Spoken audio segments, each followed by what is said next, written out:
Vamos a abrir nuestras Biblias, Juan capítulo 15, del versículo 1 al versículo 6. Leo el versículo del 1 al 6 yo, y dice así: yo soy la vid verdadera y mi Padre es el labrador. Él corta de mí toda rama que no produce fruto y poda las ramas que sí dan fruto para que den aún más. Ustedes ya han sido podados y purificados por el mensaje que les di. Permanezcan en mí y yo permaneceré en ustedes, pues una rama no puede producir frutos si la cortan de la vid, y ustedes tampoco pueden ser fructíferos a menos que permanezcan en mí. Ciertamente yo soy la vid, ustedes son las ramas. Los que permanecen en mí y yo en ellos producirán mucho fruto, porque separados de mí no pueden hacer nada. El que no permanece en mí es desechado como rama inútil y se seca. Todas esas ramas se juntan en un montón para quemarlas en el fuego. Bueno, hacemos una pequeña oración así como estamos sentados. Señor, te damos gracias por tus bendiciones. Dependemos de ti, no de nosotros, Señor. Te rogamos que nos bendigas en esta hora, que nos ayudes y que abras nuestro corazón, nuestra mente y nuestro espíritu para recibir tu palabra. Como dice Isaías 55, Señor, que así como la nieve y el agua vienen a esta tierra y hacen producir, germinar la tierra, que así sea tu palabra, Señor, que no regrese a ti vacía, sino que haga lo que tú quieras y sea prosperada para todo aquello que tú la has enviado. Gracias te damos por todo, en el nombre de Cristo Jesús. Amén. Si ustedes se fijan, el capítulo 15 de Juan termina con las afirmaciones de Jesucristo del yo soy. Aquí dice: yo soy la vid verdadera. Ya dijo anteriormente de que Él era el pan del cielo. Ya dijo anteriormente que Él era la luz del mundo. Ya dijo que era la puerta, que era el buen pastor. Ya dijo que era la resurrección y la vida. Ya dijo que era el camino, la verdad y la vida, y hoy dice que es la vid verdadera. ¿Por qué el Señor usa la vid verdadera para terminar las 7 afirmaciones con las cuales Él está diciendo a todos los contemporáneos que le estaban escuchando y aún a nosotros de que Él es verdaderamente Dios y que no hay ninguna duda? ¿Por qué el Señor termina con la vid verdadera? ¿Qué tiene que ver la vid? ¿Qué tiene que ver esa planta que produce uvas? ¿Cuál es la enseñanza que tiene? La vid en el Antiguo Testamento. La vid representa bendición, prosperidad y paz en el Antiguo Testamento. Capítulo 27 y versículo 28 de Génesis. ¿Se recuerdan quién está bendiciendo a quién aquí en el capítulo 27 y versículo 28 de Génesis?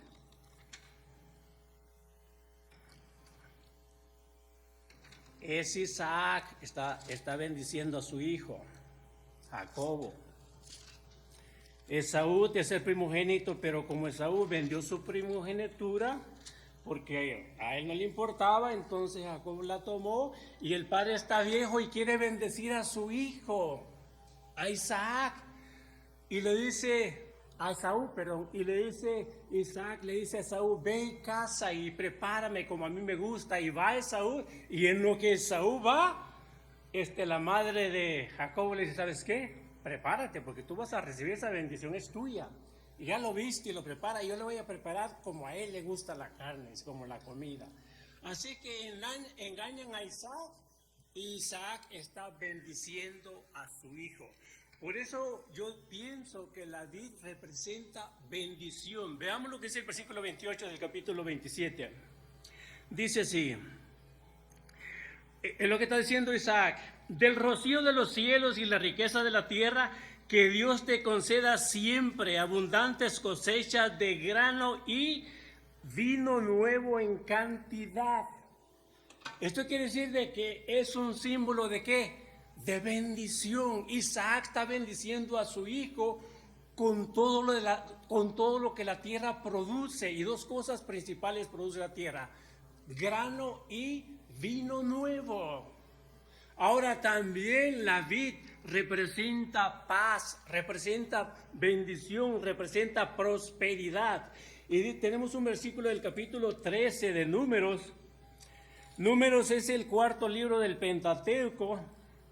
Se le dice Pentateuco porque son los primeros 5 libros y eso es lo que significa Penta, 5. Pero es el libro que se cree que lo escribió Moisés. Y dice el capítulo 13 y versículo 24. Y dice así. Bueno, 23 y 24. Dice, cuando llegaron al valle de Escol, cortaron una rama con un solo racimo de uvas, tan grande que tuvieron que transportarlo en un palo entre 2. También llevaron muestras de granadas e higos. A ese lugar se le llamó el Valle de Escol, que significa racimo, por el racimo de uvas que los israelitas cortaron allí. ¿Dónde estaban estos hombres? En la tierra de Canaán. Moisés les pidió que trajeran, ¿qué? Fruto de la tierra, para que probaran qué tan productiva era la tierra.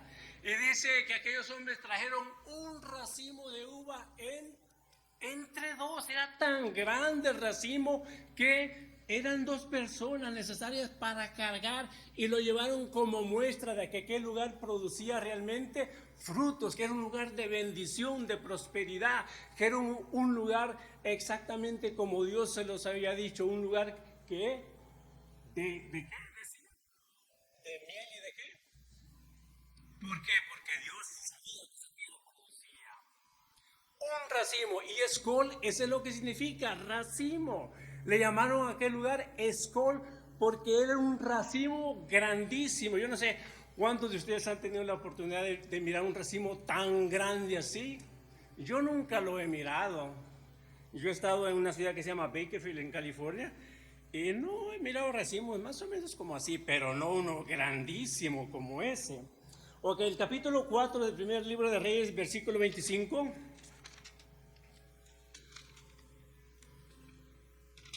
Reyes está antes de Segunda de Reyes y después del segundo libro de Samuel. Ese es el tiempo más especial que Israel vivió. Es el tiempo que tuvieron más prosperidad. Es el tiempo donde había riqueza en abundancia en Israel. Y dice el versículo 25 del primer libro de Reyes, capítulo 4. Y yo tomo agua porque se me seca la boca. Yo no sé por qué se me seca la boca, la lengua. De nervios, ¿verdad? Gracias.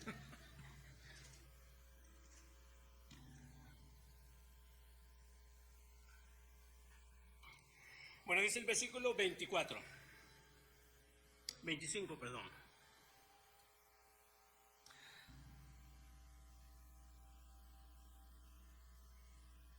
Durante la vida de Salomón, los habitantes de Judá e Israel vivieron en qué? En paz y con seguridad, desde Dan en el norte hasta Beerseba. En el sur, cada familia tenía su propia casa ¿con qué dice ahí? En el hebreo esto quiere decir que cada familia vivía bajo su propia vid y bajo su propia higuera, porque es un símbolo de prosperidad. Jamás, nunca había vivido Israel un tiempo tan especial como el tiempo de Salomón. Un tiempo en que ellos tenían prosperidad. La plata no tenía mucho valor en aquel tiempo, según se cree. Habían escudos de oro para ellos ahí. Habían vestimenta. La reina de Saba vino a visitar a Salomón y se quedó con la boca abierta. Traía regalos y dice que Salomón le dio mucho más de lo que ella le había dado. Pero aquella mujer hizo preguntas a Salomón, porque es el tiempo de más prosperidad que vivió Israel. Nunca después o antes vivió otro rey como en el tiempo de Salomón. Por eso la vid representa prosperidad, bendición, paz. Y hasta el día de hoy los judíos desean eso, vivir bajo su higuera, bajo su vid, con paz y gozar de la bendición de Dios. Y todavía no pueden. Ahora bien, tenemos Jeremías capítulo 2. y versículo 21. ¿A quién representaba la vid en el Antiguo Testamento? Jeremías está pegado a Lamentaciones y pegado a Ezequiel. Jeremías capítulo 2, versículo 21. ¿A quién representa la vid en el Antiguo Testamento? ¿Por qué están mirando atrás? ¿Qué hay ahí? Oh, pues están los versículos. Ok, ¿a quién representa? Representa al pueblo de Israel. Capítulo 2, versículo 21 de Jeremías dice, pero fui yo el que te planté, dice Dios, al escoger una vid del más puro origen, lo mejor de lo mejor, dice el Señor. Yo te planté, dice el Señor, puse lo mejor plantado ahí. Y luego, ¿qué dice la siguiente parte? Y Dios está quejando del pueblo de Israel. ¿Qué dice? ¿Cómo te transformaste en esta vid corrupta y silvestre? Dice, por más jabón o lejía que te pongas, no puedes limpiarte. Aún puedo ver la mancha de tu culpa. Yo, el Señor soberano, he hablado. Israel era la vid de Dios. ¿Pero qué? Dios dice, yo te planté, te puse lo mejor, dice, de la vid. ¿Y qué? Te volviste una vid, dice, silvestre. Es lo que dice el Señor de Israel. Ahora tenemos también Oseas capítulo 10, que es el mismo tiempo. Es un tiempo que anticipa a los 70 años que ellos sufrieron en Babilonia. Oseas es el primer libro de los profetas menores. Está después de Daniel, antes de Joel. Y versículo 1. Dice el Señor, qué próspero es Israel, una vid frondosa llena de uvas. Pero mientras más se enriquece la gente, dice, más altares paganos construye. Cuanto más abundantes sus cosechas, tanto más hermosas sus columnas sagradas. El corazón de los israelitas es inconstante. Ellos son culpables y deben ser castigados. El Señor derribará sus altares y hará pedazos sus columnas sagradas. ¿Por qué? Porque ellos se habían apartado de Dios. Y era la vid del Señor. Era el pueblo escogido de Dios. Pero con todos sus altares y sus postes que ellos tenían, se habían olvidado de Dios. ¿Cómo es posible que ellos adoraran imágenes cuando tenían el Dios del cielo y de la tierra? Pero así era Israel, y por eso dice, mira, tienen tanto dinero, tanta prosperidad, pero así como tienen la prosperidad, así han aumentado todas esas cosas que me enojan a mí, dice el Señor. Y tenemos un versículo más en Isaías capítulo 5, que Isaías describe realmente el corazón de Dios con relación a su pueblo de Israel. ¿Qué era la vid del Señor? Dice el versículo 1 del capítulo 5 de Isaías. Dice, ahora cantaré para aquel a quien amo. Dice, un canto acerca de su viña. Mi amado tenía una viña, dice, en una colina rica y fértil. Aró la tierra, le quitó las piedras y sembró en ellas las mejores vides, el mejor fruto, las mejores uvas. En medio de su viña construyó una torre de vigilancia y talló un lagar en las rocas cercanas. Luego esperó una cosecha de uvas dulces, dice, es lo que esperaba el Señor.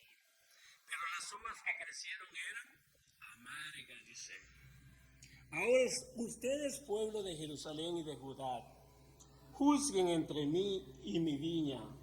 ¿Qué más podría hacer yo por mi viña que no haya hecho ya? El Señor se está quejando de su pueblo. ¿Qué más podría hacer? Dice el Señor. Si ya lo hice todo.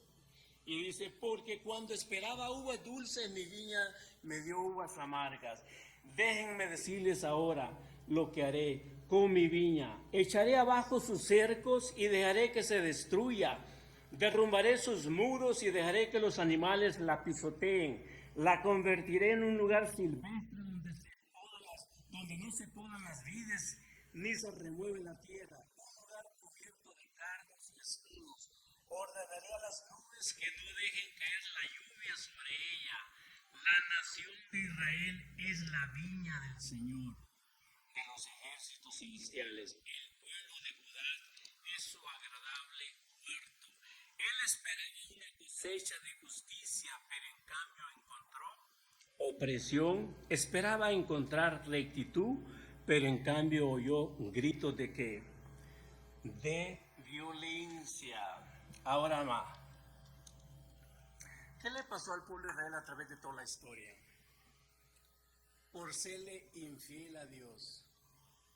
Asiria llegó al reino del norte, a Samaria, y se los llevó a todos a su tierra. Y trajo extranjeros para poblar esa tierra. Después los babilónicos se llevaron a todo Israel a Babilonia por 70 años. Y en el año 70, un hombre llamado Tito Vespasiano llegó a Jerusalén y mató a todos los judíos que pudo matar. Y en honor a esa gran victoria, según él, mandó así una moneda, dice, según la historia. Hitler mató 6 millones de judíos. Y yo creo que fue castigo de Dios. Yo personalmente creo de esa manera. Y otras cosas que han pasado con los judíos. ¿Y ellos han entendido? Ellos no han entendido. ¿Y por qué no han entendido?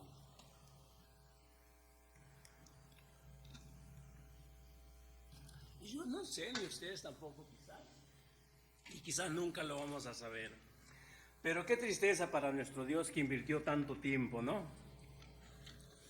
Bien, regresemos a Juan capítulo 15.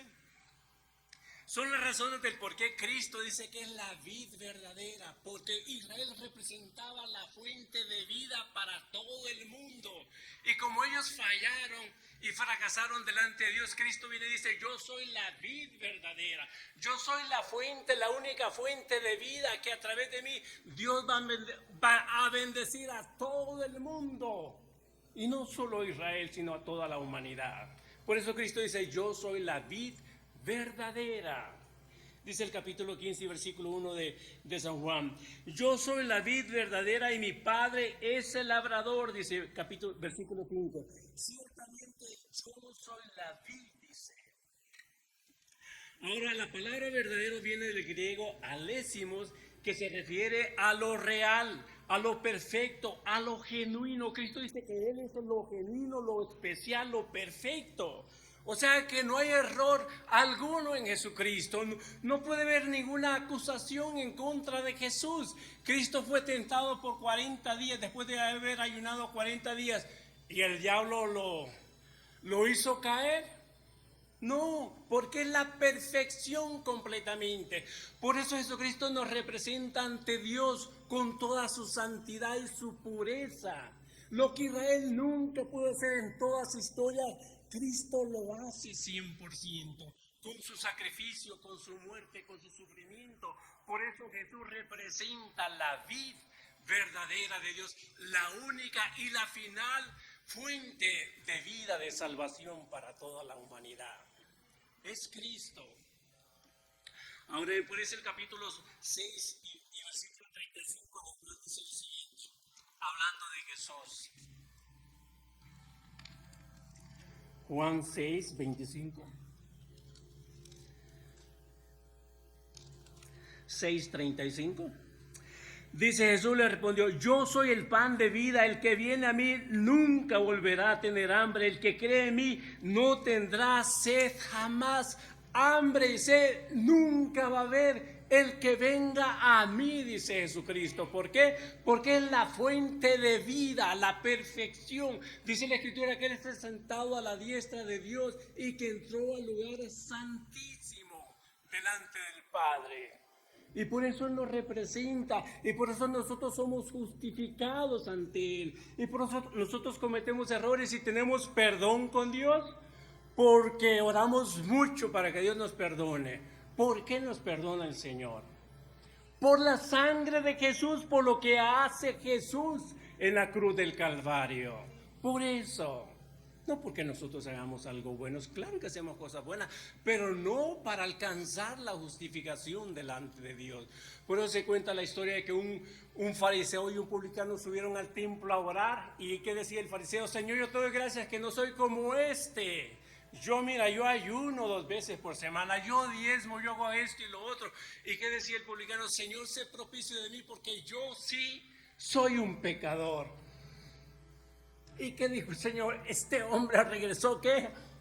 Justificado. Y el fariseo con sus obras buenas. Y eso es lo que hizo que ellos fallaran delante de Dios. Quisieron comprar la justicia de Dios. El rico se acerca a Cristo y le dice, Señor, ¿qué haré para encontrar la vida eterna? Guarda los mandamientos, ya lo he hecho desde mi juventud. Los niños judíos de 13 años se convertían en adultos y tenían que saber la ley de Moisés. Era parte de su madurez, de su edad adulta. Por eso el joven le dice, yo ya lo hice. Entonces Cristo le dice, si ya lo hiciste, pues ve, vende todo lo que tienes y dalo a los pobres y ven y sígueme. Y dice que se fue triste porque tenía mucho. Pero Cristo es la fuente de la vida y a través de Él nosotros encontramos todas las cosas que podamos necesitar. Y no hay límites para nuestro Dios. En el capítulo 11 de Romanos tenemos el ejemplo de Dios.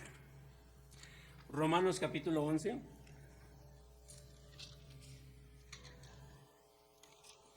Y le podemos preguntar a Dios, Señor, ¿por qué? Y probablemente quizás yo no entiendo estos versículos, pero es lo que dicen estos versículos.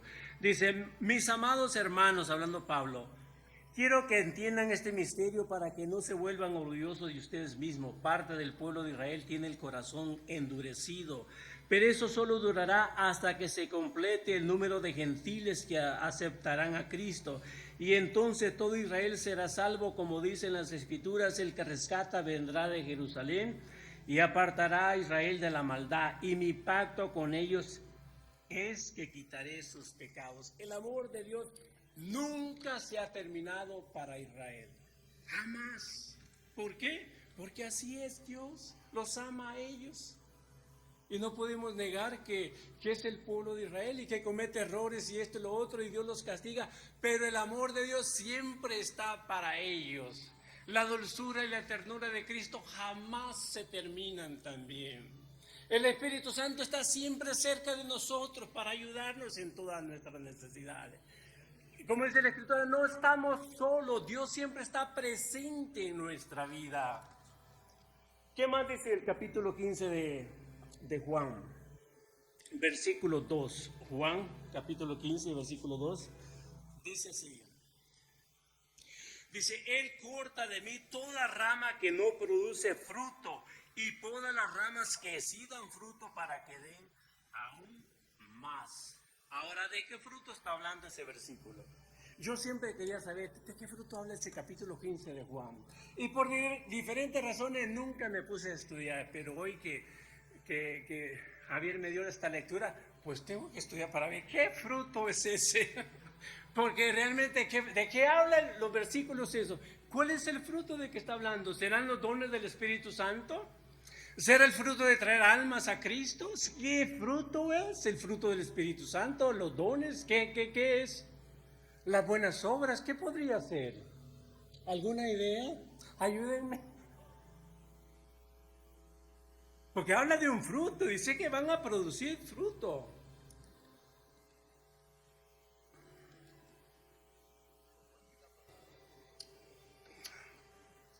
Dice, se cree de que en primavera le dan una limpieza a las viñas, les cortan los brotes, les cortan de 30 a 60 centímetros. Y los brotes que salen por otro lado de la planta se los cortan también. Y las florecitas que salen se los cortan para que la planta siempre dé fruto en abundancia. Eso es lo que hace Dios, dice que hace de que las personas den más fruto. Pero ¿cuál es el fruto? ¿Alguna idea, Lander? ¿No? ¿Omar? ¿Tampoco? Fide. Omar lee la Biblia también. ¿Ah? ¿De qué? Hoy vamos a preguntarle al capítulo 15 de Juan. y versículo 9. ¿Qué dice ahí? Yo los he amado a ustedes tanto como el Padre me ha amado a mí. Permanezcan en mi amor, dice el Señor Jesús. ¿Cuál es el fruto? Permanezcan en lo que yo les he enseñado, dice. Tuvieron 3 años y medio, pues Cristo les enseñó más que todo su amor, su ternura para ellos y para todo el mundo. Los seguían a Cristo, lo perseguían para matarlo y Cristo los amó hasta el final, dice la Escritura. Y nos amó a nosotros, ni aún habíamos nacido, y nos ama el Señor Jesús. Entonces el fruto es el amor que Él enseñó y lo repite a través de todo el libro, que se amen. En esto conocerán que sois mis discípulos, si tuvieres amor los unos para con los otros. Y ese es uno de los frutos que menciona ahí el capítulo 15, versículo 10. Cuando obedecen mis mandamientos permanecen en mi amor, así como yo obedezco los mandamientos de mi Padre y permanezco en su amor. ¿Cuál es el otro fruto? Los mandamientos, hay que obedecerlos. ¿Cuáles mandamientos? ¿Los 10 mandamientos? ¿A qué se? Yo no sé, por diferentes razones, no pude. Me pasó por la mente como una vez, ya cuando había hecho el sermón, porque hice uno y no me gustó, y dije, ay, no me gustó, voy a tener que hacer otro. Y lo hice el otro, pero no tuve tiempo para meterme y saber de qué mandamientos está hablando ahí. Porque la ley en veces habla de los 10, habla de los 5 primeros libros y habla también de todo el Antiguo Testamento. Entonces, es probable que este versículo esté refiriéndose a todos los mandamientos que Cristo enseña en todas las 4 biografías de Él: Mateo, Marcos, Lucas y Juan. Son sus mandamientos de Él. Tenemos muchos mandamientos. No juzguéis y no seréis. Habla muchos mandamientos ahí. No simplemente no tener imagen, no, es mucho más extenso todo. Conforme tú quisieras que hagan los hombres, ve y hazlo tú primero, dice el Señor.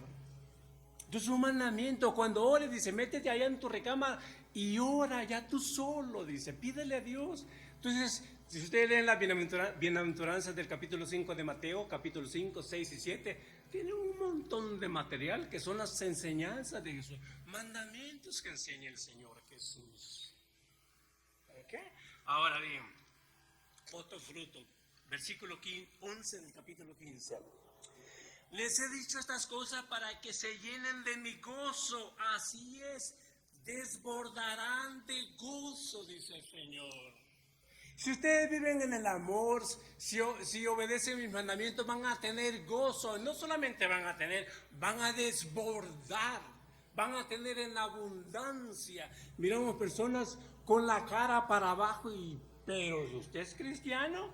Pues sí, soy cristiano.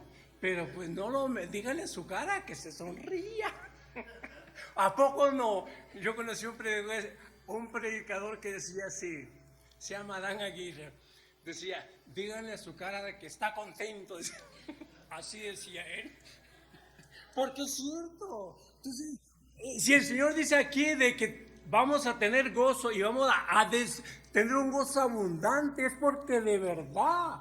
El libro de los Salmos que dice, cantad alegres, con alegría de corazón, con regocijo, con júbilo, que se muestre de que Dios está en nuestras vidas, que tenemos momentos tristes, todos los tenemos, que vienen enfermedades, problemas, todos los tenemos, todo mundo pasa por eso, pero ¿qué hace el diablo con nosotros? Muchas personas se quitan la vida por la tristeza que ellos tienen, pero no tienen al Espíritu Santo cerca de ellos. Y cada minuto 22 personas se quitan la vida. Y muchos de ellos por tristeza, están solos completamente.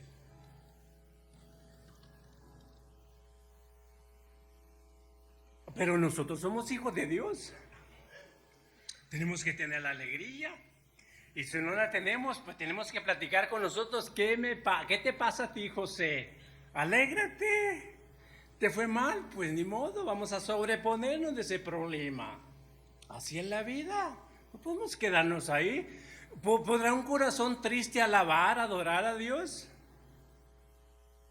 ¿Qué dice Santiago? El que esté triste, haga oración. Y el que esté alegre, cante salmos al Señor. Pero no podemos quedarnos allí en mucho tiempo con tristeza, porque la tristeza no le agrada a Dios. Yo personalmente creo eso, que no. Tiene que haber alegría, gozo. Tenemos que reflejar el gozo hacia otra persona. Había una iglesia bautista que tenían su misión, y su misión era contagiar. Dice, tenemos que contagiar a la gente, dice. Entonces nosotros también, con nuestra alegría, con nuestro gozo, debemos de transmitir eso a la otra gente. Que no piensen de que nosotros estamos desesperados por el problema que estamos pasando. Pues si somos hijos del Señor. Y es uno de los frutos que menciona el capítulo 15. Ahora bien, y habla del fruto, ¿verdad? Y esos son los frutos que dice. Ahora bien, ya vamos terminando. Tenemos el capítulo 15, versículo 6, 5. ¿Qué dice el versículo 5? Ciertamente yo soy la vid, ustedes son las ramas.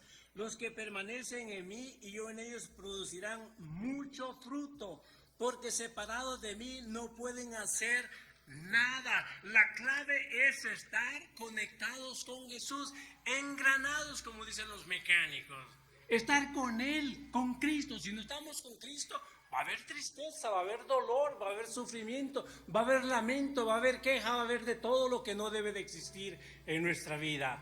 Pero si estamos conectados con Cristo, va a haber mucho fruto, va a haber mucho amor para compartir, va a haber mucho gozo, va a haber mucha obediencia para Dios. Ahora bien, versículo 6, dice el versículo 6. El que no permanece en mí es desechado como rama inútil y se seca. Todas esas ramas se juntan en un montón para quemarlas en el fuego. La palabra permanecer se repite 10 veces, del versículo 4 al versículo 10. Y es un principio de permanencia, de permanecer. La palabra viene del griego meno, que significa quedarse en un lugar. Estado, relación o expectación, quedarse allí, no moverse de allí. Permanencia es un principio de permanecer pegado con Dios, con Cristo. Por eso dice que el que no esté unido a Cristo va a ser cortado y no va a dar ningún fruto, porque no da ningún fruto. Pero es un principio de permanencia, y sin Cristo no somos nada.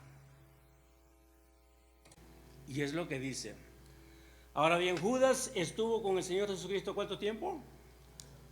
3 años y medio. ¿Qué hizo Judas con su vida? ¿Alguna idea?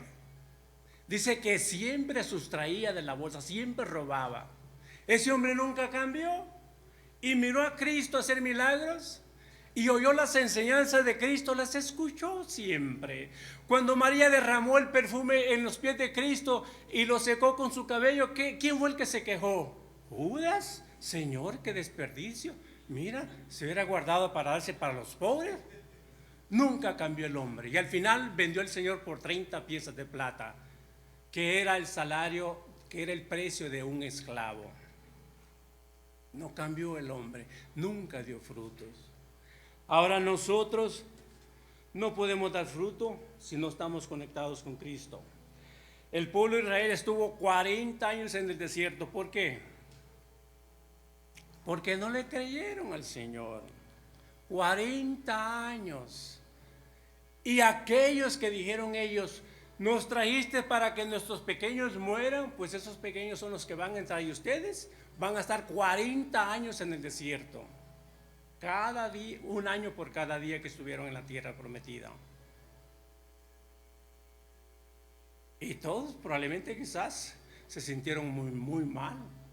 Pero ahí estuvieron hasta que murió la última persona. Y después se escribe el capítulo, se escribe Deuteronomio. Ahora el versículo 2 del capítulo 15 es bien claro y bien simple de entender. Y versículo 6, 2 dice así. Dice, Él hablando del Padre, corta de mí toda rama que no produce fruto y poda las ramas que sí dan fruto para que den aún más. ¿Quién va a ser el que va a cortar? Dios. Ahí dice que Dios es el labrador. Versículo 6. El que no permanece en mí es desechado como una rama inútil y se seca. Todas esas ramas se juntan en un montón para quemarlas en el fuego. Ahora, ¿qué creen que tiene, en qué sentido está hablando estos versículos? Yo creo que está hablando de un tiempo de juicio. Está hablando, es algo que es práctico, porque las ramas se cortan, las que no dan fruto, las que no dan ningún fruto y nunca dieron fruto se cortan y son echadas y son quemadas. Pero en el juicio va a haber algo terrible. Entonces nosotros tenemos que dar frutos ¿de qué? De amor, gozo, obediencia a Dios, de creerle todas las bendiciones. Hay una Biblia que se llama la Biblia de las Américas, dice que hay más de 5,000 promesas y dice que todas son para nosotros y que tenemos que creerlas, vivirlas. Nos sentimos desfallecidos, pues hay una promesa para esa ocasión. Nos sentimos tristes, con problemas, con necesidad, hay una promesa para eso. No tenemos ninguna razón para vivir una vida de tristeza, de dolor. ¿Por qué? Porque Dios es la fuente de la vida y Cristo es la vid verdadera, la última y la única fuente de salvación. Fuera de Cristo no hay nada. Y esas personas que son ateos, que tienen unas filosofías raras, que no creen en Dios, unas religiones terribles que uno las ve y las lee y dice, ¿y por qué la gente cree en eso? Nunca han leído de Cristo, nunca han conocido a Jesús, porque si hubiesen leído de Él, se hubieran enamorado de Él y hubieran cambiado. Porque Cristo, ¿qué mal ha hecho el Señor Jesús? Si todo lo que hizo es amarnos a nosotros, dar toda su vida para que nosotros seamos salvos. No tenemos ninguna excusa para no ser salvos. Dios bendiga su palabra. Marta, este lugar es tuyo.